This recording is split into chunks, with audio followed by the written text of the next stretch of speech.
we've got some really incredible talks working remotely. We've got a comparison between 18th century philosophers and today's France with check-ins on Foursquare and such. So a whole range of really interesting things. And I'm going to go ahead and get started by inviting onto the stage here Greg Pouy. Greg Pouy here, he's the head of media and social media strategy at Neurun. And he's also a marketing blogger, and he'll be talking a lot about kind of whether the web is making us all into monsters, about sort of the psychology and any of the things that it's sort of doing to make our lives better or worse, and kind of what the internet and social media is turning us into. So I'd like to welcome onto the stage here Greg Pouy.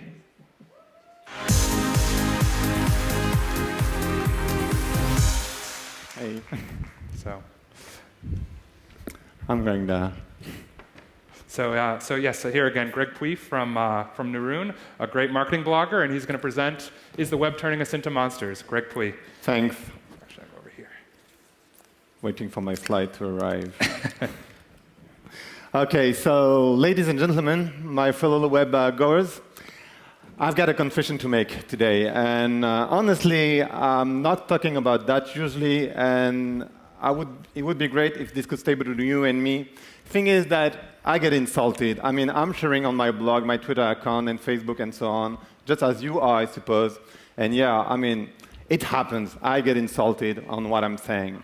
In fact, I even got my own bot. I mean, each time I tweet, I've got this, "Don't you have a job?" tweeting me back. And I thought I had one because each time I'm going in the office every day and so on, and I didn't really get it, right?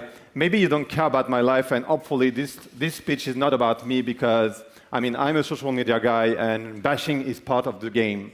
So this speech is about people, it's about behavior, and it's about the web.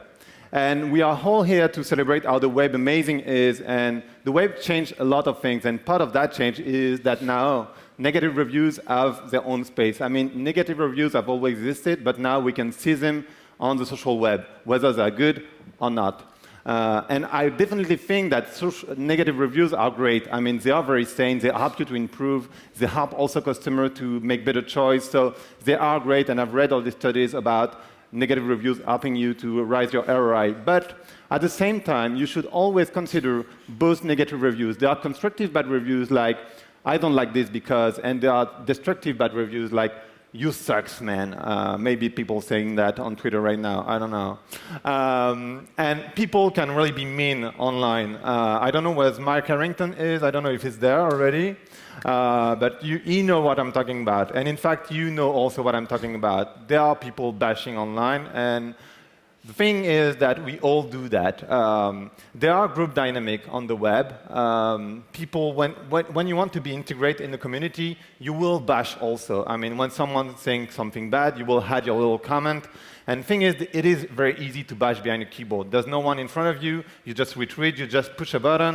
It is easy to do so. And I mean, we all do that. And the thing is that I'm not so proud of myself because I do that too. I mean, I've been doing, and I've done Google bombing with my blog, which is even worse because it's one person. And I've done like this bashing on Twitter, this bashing on Facebook. I've done that, like you are, guys. And this is not very clever from my side. And I'm even less proud because I found lately that I didn't take any news from my close friends that were not connected on Facebook. I don't know if you've experienced that also, but that's what I experienced. And honestly, that is something, I mean, social networks are really great. I love them. I'm working in them, and I love them. They are very positive. You can connect with people from all over the world. It's great. But at the same time, if you look at the psychology university from Chicago, they did a very interesting survey lately, and they found out that when you feel socially connected, you are less motivated to connect with others.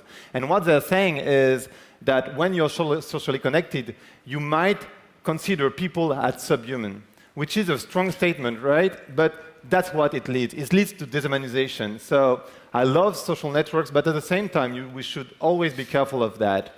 And in fact, when you look at the last Pew research on teenagers, you'll find out that 88% of them have witnessed cruelty online, and they are more likely than adults to join.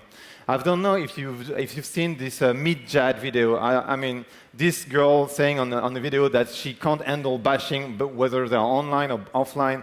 And what the story is that she committed suicide 15 days afterwards. I don't know if it's true, but there are tons of stories like that. Because the thing is that I don't think that the web is turning us into monsters. It's just that it is a reflection of the society we are all building together. And the web is just a catalyst because they are group dynamic.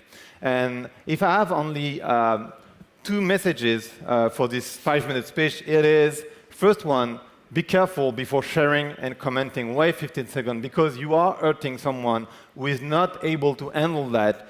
We are used to that, but there are people who are not used to that. And the second one is, please stay in contact with your friends which are not connected. Thank you very much. Thank you, Greg. Thanks.